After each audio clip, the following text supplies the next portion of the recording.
Despite social distancing guidelines and stay-at-home orders, many people in Southern California continue to gather in groups outside the home. Joining me now is Sean Young from the UC Irvine School of Medicine. Sean, you are researching how orders like these conflict with human behavior. We can guess how some of that will be, but we want your expert explanation on that. Yeah, thanks for having me here. Well, it's too late as states are starting, California, we're starting to roll out reopening. It's too late to go into specifics of what we can do to get people to adhere to recommendations. I think it's helpful to talk about the broader theory and framework of how do we get people to adhere to things that public health needs them to do so that we can change that in the future, whether it's as things reopening, getting people to get tested, wear masks. This can be applied to influenza vaccinations or even other things like preventing drunk driving. And the idea of how we get people to do things, we need to figure out, are we trying to change what I call an A, B, or C behavior, which stands for A, automatic, B, burning, and C is a common behavior.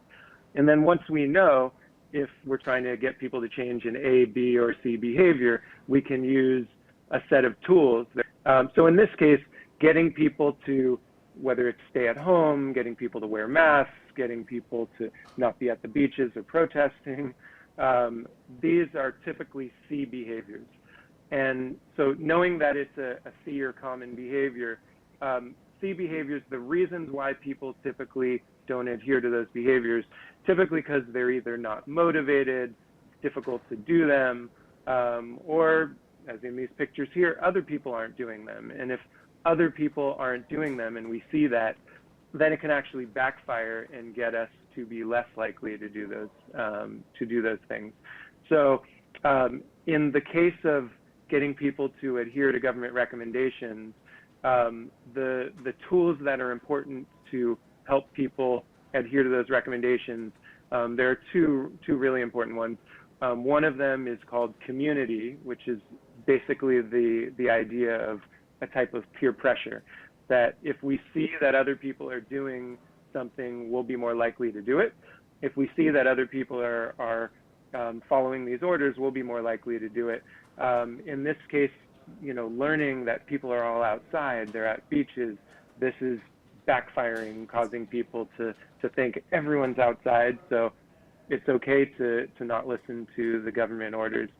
Another one of the tools that we need to use is called easy, and that idea is that if things are easy for people to do, they will keep doing them. And this has all been really well documented. These are old ideas in psychology that have been around for many years, but we didn't use them correctly in trying to get people to stay at home or to wear masks or to do other things.